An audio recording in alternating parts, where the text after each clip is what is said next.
আমি প্রথম exception and example. আমি হ্যালো গাইজ, কেমন আছো সবাই? আশা করি সবাই ভালো আছো।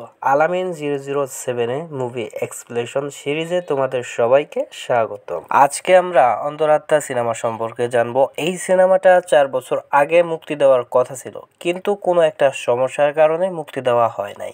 তাই এইবার ঈদে এই সিনেমাটা মুক্তি দেওয়া হয়েছে। আর এই সিনেমাটাও কিন্তু আমার বস শাকিব খানের। তবে এই ঈদে মুক্তি দিয়েও কোনো লাভ হয় নাই, কারণ আমার জানা মতে এই সিনেমাটা শুধু একটা হলে চালানো হয়েছে, শুধু একবার। কারণ সবাই তো এখন বরবাদ সিনেমা নিয়ে ব্যস্ত, তাই এই সিনেমাটা কেউ আর দেখে নাই। তোমরাও যারা এখন পর্যন্ত বরবাদ সিনেমাটা দেখো নাই, তারা এখনই আমার চ্যানেলে গিয়ে দেখে আসতে পারো। এই ভিডিওর কমেন্ট বক্সে পিন কমেন্টে বরবাদ মুভিটার লিঙ্ক দেওয়া থাকবে, তোমরা সবাই দেখে আসবে। তো অনেক কথা বলে ফেলেছি, এইবার চলো খুবই সংক্ষেপে অন্তরাত্মা সিনেমাটা আমরা দেখে আসি। তো এই সিনেমায় আমাদের নায়কের নাম থাকে প্রথম। আমরা জানতে পারি নায়ক যখন ছোট ছিল তখন এক রাতে তার মা বাবাকে কেউ মেরে ফেলেছিল। প্রথম এখন বড় হয়েছে, তার পরিবার বলতে আছে শুধু এই চাচা আর এই বন্ধু। এই চাচাই কিন্তু প্রথমকে ছোটবেলা থেকে অনেক আদরে বড় করেছে, তাই প্রথম এই চাচাকে অনেক ভালোবাসে এবং অনেক বিশ্বাস করে। বড় হওয়ার পর প্রথম তার ম্যানেজার চাচার কাছ থেকে সমস্ত দায়িত্ব বুঝে নেয়। প্রথমের টাকা পয়সা বাড়ি গাড়ি সবকিছুই আছে, শুধু মনের মধ্যে শান্তিটুকুই নাই। ছোটবেলায় পরিবারকে হারানোর পর তার মনের মধ্যে একটা রাগ কাজ করে। তার যদি মনে হয় কেউ তাকে নিয়ে ষড়যন্ত্র করছে, তাহলে সে তাকে একেবারে শেষ করে দেয়। প্রথমের এত টাকা পয়সা থাকলেও মাঝে মাঝে তাকে অসহায়ের মতো লাগে। প্রথম তার পরিবারকে খুব মিস করে। এরপর রাস্তায় একদিন চলার সময় তার চোখ পড়ে গ্রামের একটি মেয়ের দিকে। মেয়েকে দেখে তার অনেক ভালো লেগে গেছিল। এই মেয়েটির নাম হচ্ছে রূপকথা। নামের পাশাপাশি চেহারাটাও অনেক সুন্দর। আমি কিন্তু তার উপর ক্রাশ খাইছি, তোমরা কোনো কিছু মনে করো না। রূপকথা তখন কিছু ছেলেকে ভয় দেখাচ্ছিল, আর প্রথম দূর থেকে সেই দৃশ্যটা দেখছিল।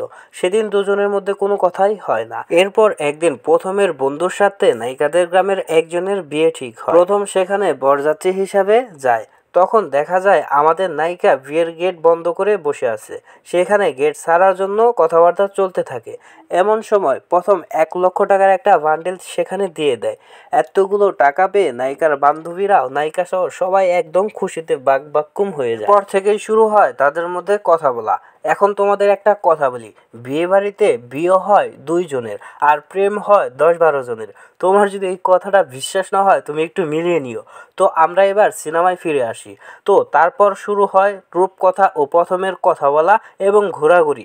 এরপর একদিন সুযোগ বুঝে প্রথম রূপকথাকে প্রপোজ করে ফেলে। সে বলে, আমি একটা অগোছালো মানুষ, আপনি কি আমার দায়িত্ব নেবেন? রূপকথা তার প্রপোজে রাজি হয়ে যায়, কারণ রূপকথাও প্রথমকে আগে থেকে পছন্দ করত। রূপকথা চাচ্ছিল প্রথম তাকে আগে প্রপোজ করুক। ভাই, মেয়েদের কথা আর কি বলবো, তারা ছেলেদের ভালোবাসে ঠিকই, কিন্তু প্রকাশ করে না। তাহলে এই ভালোবাসার কি কোনো দাম আছে? তোমরাই বলো। আবার তুমি কিছু মেয়েকে প্রপোজ করবা, তারা হও কইব না, নাও কইব না। তারা চায় আমরা ছেলেরা কাম কাজ বাদ দিয়া তাদের পিছনেই ঘুরি, শুধু তাদের পিছনেই ঘুরি। ভাই, এইটা কোনো কথা? তো যাই হোক, আমরা সিনেমায় ফিরে আসি। এরপর একদিন সন্ধ্যায় প্রথম ও তার বন্ধু জাকির ও ম্যানেজার চাচাকে নিয়ে বসে এবং রূপকথার প্রতি যে তার একটা ভালোবাসা সেটা তাদেরকে জানায়। জাকির চুপ করে বসেছিল, কারণ তার মনে অন্য কিছু চলছিল। তখন ম্যানেজার চাচা বলে, এই বাড়ির জন্য রূপকথা একদম উপযুক্ত। এদিকে সবাই ঠিকঠাক থাকলেও ওদিকে রূপকথার মা বলতেছে, যে পরিবারের মানুষ রাতের আধারে লাশ হয়ে পড়ে থাকে, আমি মেয়ের মা হয়ে সবকিছু জেনে শুনে নিজের মেয়েকে সেই আগুনে ফেলে দেই কিভাবে? কিন্তু রূপকথা মায়ের এসব কথা বলে কোনো লাভ হয় না। রূপকথা ডাইরেক্ট বলে দেয়, আমি প্রথমকে ছাড়া কাউকে বিয়ে করব না। এরপর রূপকথা মায়ের অমতে প্রথম ও রূপকথা দুজনের বিয়ে হয়, পূর্ণতা পায় তাদের ভালোবাসা। ভাই, এটাকেই বলে পূর্ণতা। আর তোমরা চিবাই যাওয়ার পর, কট খাওয়ার পর বিয়ে হয়, তখন বলো আজ আমাদের ভালোবাসা পূর্ণতা পেল। ভাই, এটা কোনো কথা? তো যাই হোক, আমরা সিনেমায় ফিরে আসি। বিয়ের রাতে প্রথম রূপকথাকে কথা দেয়, তোমাকে শুধু আমার স্পর্শে রাখবো না, রাখবো আমার শক্ত বাঁধনে, রাখবো অনেক আদরে, অনেক মমতায়। দুজনের দিনগুলো অনেক সুন্দর কাটছিল, দুজনেই অনেক সুখী ছিল। ছোটবেলায় পরিবারকে হারানোর পর প্রথম নতুন করে সুখের দেখা পায়। প্রথম রূপকথাকে বিয়ে করার পর কিছুদিন ভালোই কাটছিল। এরপর হঠাৎ করে তার ব্যবসায় লস হতে শুরু করে। শ্রমিকরাও এদিকে আন্দোলন শুরু করে। খুবই বাজে একটা অবস্থা হয়। কোম্পানির এই অবস্থা দেখে প্রথমের বন্ধু জাকির বলে এসবের পেছনে রূপকথা থাকতে পারে, কারণ রূপকথাকে প্রায়ই প্রথমের ব্যবসার পার্টনারদের সাথে কথা বলতে দেখা গেছে। এই কথা শোনার পর প্রথম বলে তুই ভুলে যাচ্ছিস সে আমার স্ত্রী। ধীরে ধীরে রূপকথার সাথে প্রথমের ঝামেলা হতে থাকে, টুকটাক কথা কাটাকাটিও হতে থাকে। ধীরে ধীরে তাদের মধ্যে ঝামেলাটা বড় আকার ধারণ করতে থাকে, তখন তাদের মধ্যে দূরত্ব বাড়তে থাকে। একটা সময় প্রথম রূপকথার সাথে কথা বলাই বন্ধ করে দেয়। কিছুদিন এইভাবে যাওয়ার পর প্রথম রূপকথার সাথে এক ঘরে থাকা, এক বিছানায় থাকা বন্ধ করে দেয়। এদিকে দুজনেই খুব কষ্ট পাচ্ছিল, কিন্তু কেউ নিজে থেকে সমাধানের চেষ্টা করছিল না। আর এমন মানসিক চাপের মধ্যে প্রথম ঠিকমতো ব্যবসায় মন দিতে পারছিল না, তাই সে তার বন্ধু জাকিরকে ব্যবসার সব দায়িত্ব বুঝিয়ে দেয়। প্রথম আর রূপকথা এইভাবে কিছুদিন থাকার পর রূপকথা সিদ্ধান্ত দেয় সে আর এই বাড়িতে থাকবে না, সে বাবার বাড়ি চলে যাবে। এরপর একদিন রূপকথা তার ব্যাগ গুছিয়ে নিয়ে বাবার বাড়ি চলে যায়। তার মা তাকে বাড়িতে ঢুকতে দেয় না। তার মা বলে যেহেতু তুমি একা বিয়ে করছো তাই তোমাকে এই বাড়িতে আসতে হলে যাকে বিয়ে করছো তাকে সাথে নিয়ে আসতে হবে, তা না হলে এই বাড়িতে তোমার কোনো জায়গা নাই।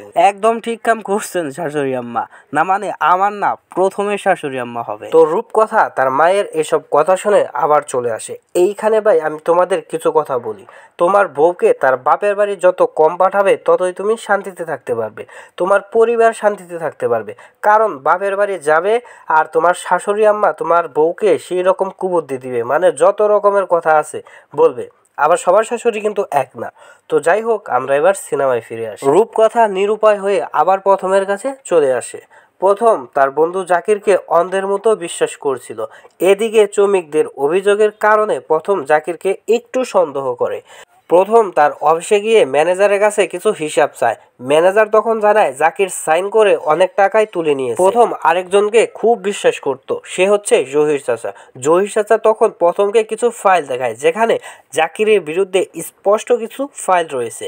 এবার আসে সেই মুহূর্ত, এতদিন ছায়ার মতো পাশে থাকা শত্রুর আসল রূপ সবার সামনে চলে আসে। প্রথম সবার সামনে জাকিরকে বলে আমার চারপাশে মিথ্যা আবরণের পাহাড় তুলে রেখেছিস, হিংসা, ক্রোধ, ঘৃণা জমিয়ে রেখেছিস আমার পরিবারের উপরে, মিথ্যে লেখাপড়ার নামে নিয়েছিস লক্ষ লক্ষ টাকা, শুধু তাই নয় কৌশলে অনেক সম্পদও লিখে নিয়েছিস। আচ্ছা কি দেইনি তোকে? রাস্তা থেকে তুলে এনে রাজপ্রাসাদে বসিয়েছি, দিয়েছি সামাজিক মর্যাদা, দিয়েছি ভাইয়ের অধিকার। প্রথম সমস্ত দলিলপত্র রেডি করে রেখেছিল। প্রথম তখন জাকিরকে বলে গোপনে যা যা নিয়েছিস এখন সব ফেরত দে, সাইন কর, সাইন কর। তখন জাকিরের আর কিছুই বলার ছিল না, মনটা খারাপ করে বাধ্য হয় সাইন করে। সে দলিলে সাইন করে দেয়। এবার প্রথম বলে আমি চাইলে তোকে মেরে তোর লাশ চৌরাস্তায় ঝুলিয়ে রাখতে পারতাম, কিন্তু তা করলাম না। এবার বাকি জীবনটা জেলে গিয়ে কাটা, যা ভাগ। তখন জাকির উঠে চলে যায়। এরপর একটু এগিয়ে পিছন ফিরে বলে তুই আমাকে জেলে পাঠাবি এটা ভাবতে আমার ভয় করছে, ভয়ে আমার গলা শুকিয়ে যাচ্ছে, ভয়ে আমার হাত পা কাঁপতেছে, আমার মাথা ঘুরাচ্ছে, এই দেখ আমার হাত কাঁপতেছে। কিন্তু জাকির হঠাৎ করে হাসতে শুরু করে আর বলে আমি বন্ধু দুই মুখা সাপ, আর সাপ কি করে জানোস তো? সবল। ঠিক তেমনি রূপকথাকে আমি একটা সবল দিয়েছি। তখন একটু আগের দৃশ্য আমাদেরকে দেখানো হয় রূপকথা যে গাড়িটা নিয়ে বেরোচ্ছিল সেই গাড়ির ব্রেকের তারটা জাকির কেটে দিয়েছে। দৃশ্য আবার বর্তমানে চলে আসে। তখন জাকির বলতে শুরু করে যদি বউ না থাকে তাহলে খুব ভালো হবে, এবার যা পারলে গিয়ে রূপকথাকে বাঁচা। প্রথম আর নিজেকে কন্ট্রোল করতে পারে না, জাকিরের কলার চেপে ধরে।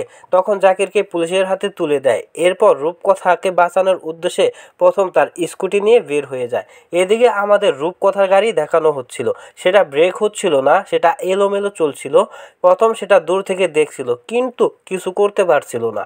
এরপর একটা সময় গাড়িটা নিয়ন্ত্রণ হারিয়ে একটা অ্যাক্সিডেন্ট করে ফেলে। রূপকথা তখন আহত অবস্থায় গাড়ি থেকে একটু একটু করে বের হচ্ছিল। প্রথম তখন দৌড়ে রূপকথার কাছে চলে আসে।